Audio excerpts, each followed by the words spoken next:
Bien-aimés dans le Christ, il y a 2 semaines, en discutant avec une personne sur les textes de la messe de ce dimanche, en question du dimanche il y a 2 semaines, la personne me disait combien elle n'aime pas du tout Saint Paul. Cette personne me signifiait combien elle trouve Saint Paul très misogyne, très dur, trop moraliste, très dogmatique. Là, je faisais waouh. J'écoutais ça, mais ça n'avait rien à voir avec ce que moi j'ai appris en théologie, ou lorsque moi j'ai lu les textes, ma compréhension des choses. Et en préparant l'homélie de ce dimanche, 4e dimanche du temps ordinaire, en méditant sur les textes, après la première lecture est tirée du livre du Deutéronome, le psaume 94, et là, 1 Corinthiens chapitre 7, waouh, Paul parle d'un sujet souvent sensible, la question du célibat versus la question matrimoniale. Et ensuite avec l'Évangile. Mais j'aimerais ça, bien aimé dans le Christ, que nous nous arrêtons un instant sur la deuxième lecture, sur ce que nous dit Saint Paul. Mais pour bien saisir, pour bien comprendre la deuxième lecture d'aujourd'hui, il faut déjà se situer dans le contexte de l'époque. Dans le contexte juif, quand on regarde le début de cette lettre, tout au début de ce chapitre 7 de la première lettre de Saint Paul apôtre aux Corinthiens, on voit ici qu'il répond à des questions qui lui sont posées. L'Église, ou plutôt la communauté de Corinthe, fait face à plusieurs difficultés, à plusieurs problèmes concrets. Dans le chapitre 6 avant, il était question de sexualité, il était question des viandes pour les idoles et autres, la correction fraternelle. Ici, on arrive sur un problème concret. Dans la communauté de Corinthe, il se véhicule de nombreuses idées, de nombreuses conceptions, parfois fausses ou contradictoires, sur la sexualité. On a 2 extrêmes. D'un côté, des personnes mariées ou qui prônent la continence au sein du couple. D'un autre côté, nous avons des personnes qui spiritualisent tellement la sexualité à un point qu'on voit ici des comportements. On pourrait dire que les gens se comportent comme des anges, comme des surhumains. D'autres placent le célibat comme étant au-dessus de tout, au-dessus du mariage, et voient dans la sexualité quelque chose de sale, quelque chose d'impur. Voilà donc 2 extrêmes. Voilà des questions qui sont posées à Paul. Et au début de sa réponse, il dit bien, ou plutôt au verset 35 du chapitre 7 de la première lettre de Saint Paul apôtre aux Corinthiens, il dit,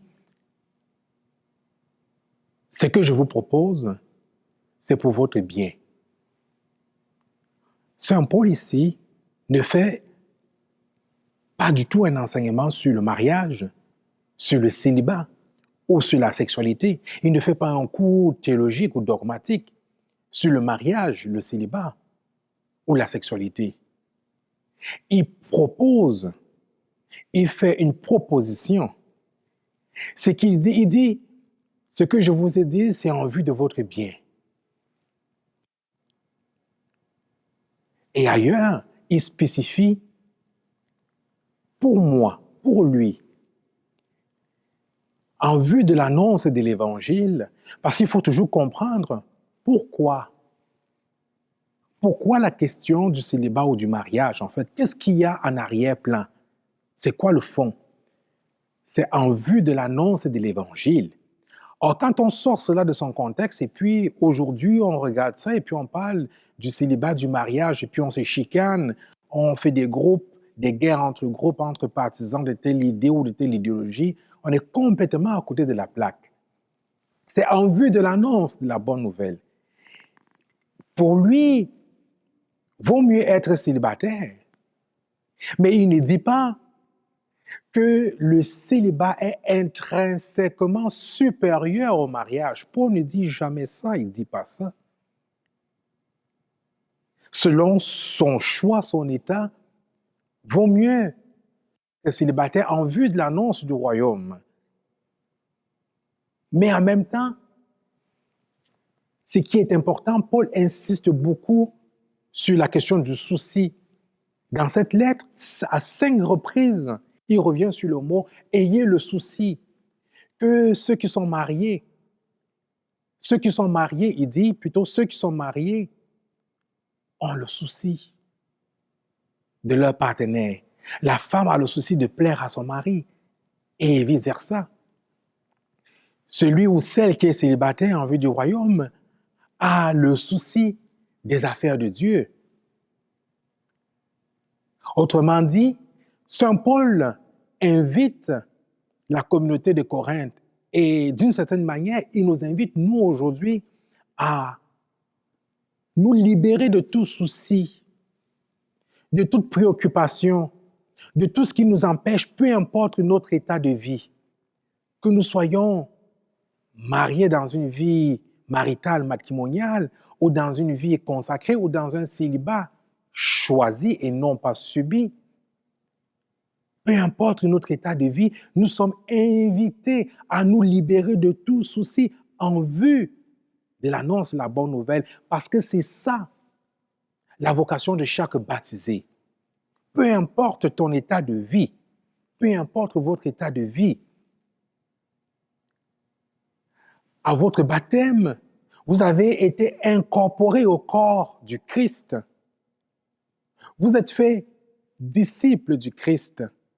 Et votre vocation, notre vocation, c'est annoncer à temps et à contre-temps la bonne nouvelle du salut.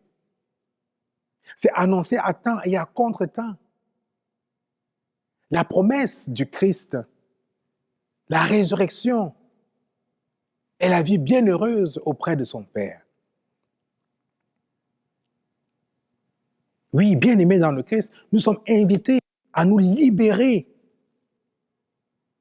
de tout ce qui nous empêche d'annoncer la bonne nouvelle.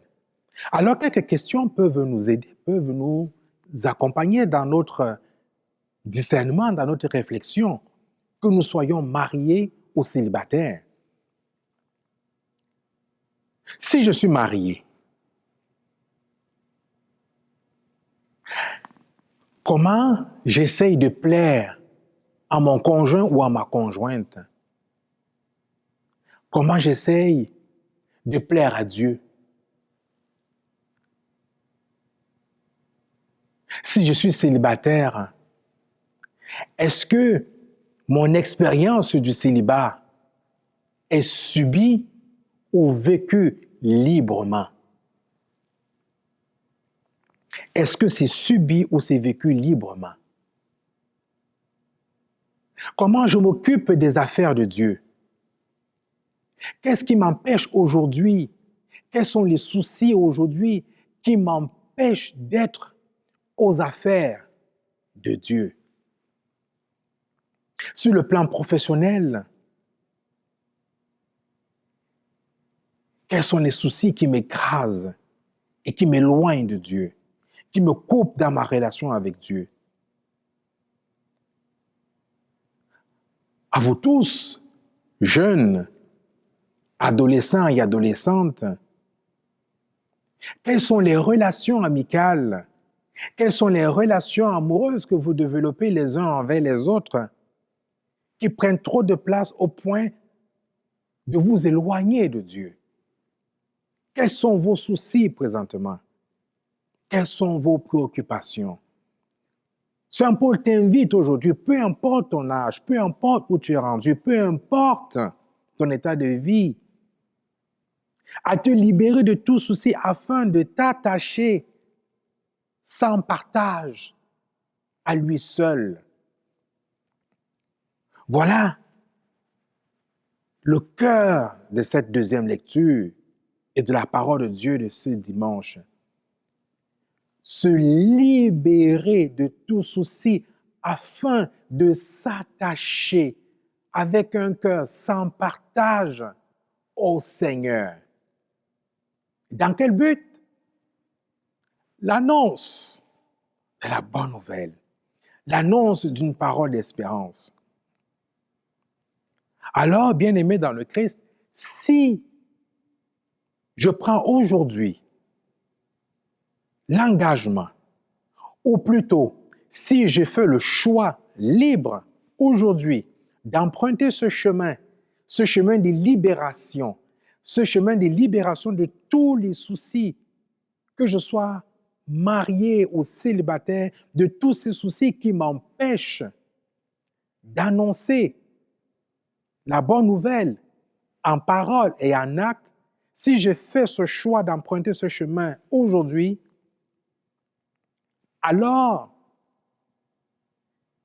je serai capable, j'obtiendrai la grâce de Dieu, le soutien, la grâce divine pour ne m'attacher qu'aux affaires de Dieu. Et à ce moment, comme nous l'avons entendu dans la première lecture tirée du livre du Deutéronome, à ce moment, je serai levé au cœur du monde, dans mon milieu professionnel, dans mon milieu de vie, comme un prophète. Comme celui-là qui s'en va annoncer la parole de Dieu, comme un messager de Dieu, comme celui-là qui porte une parole d'espérance au sein de son couple, au sein de son foyer, au sein de sa communauté de vie, au sein de sa communauté chrétienne, partout, peu importe son état de vie. Alors je serai alors élevé comme prophète pour parler non pas à mon propre nom, mais au nom de Dieu.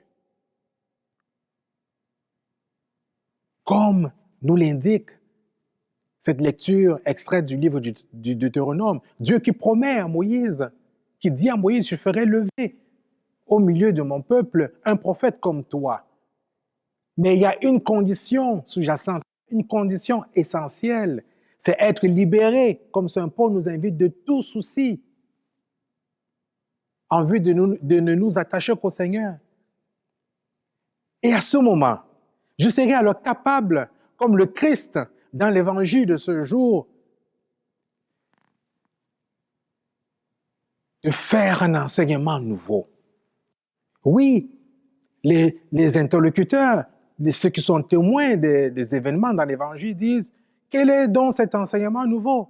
Pourquoi cet enseignement est-il qualifié de nouveau? Tout simplement, pourquoi? Parce que le Christ parle en vérité. Il parle avec autorité. Il parle avec amour. Il parle avec son cœur. Oui, le Christ parle avec autorité. Il ne se contente pas simplement de paroles, mais il pose des gestes concrets, des gestes qui libèrent, des gestes qui relèvent, des gestes qui redonnent vie. Voilà l'enseignement nouveau qui surprend tant de monde. Alors, bien-aimés dans le Christ, en ce 4e dimanche du temps ordinaire, prenons l'initiative d'emprunter ce chemin de libération de tous les soucis qui nous empêchent, peu importe notre état de vie, à nous attacher totalement, intégralement au Seigneur en vue de l'annonce de sa bonne nouvelle comme prophète au cœur du monde, au cœur de nos vies, en prodiguant un enseignement nouveau, une cohérence entre nos actions et nos paroles. Amen.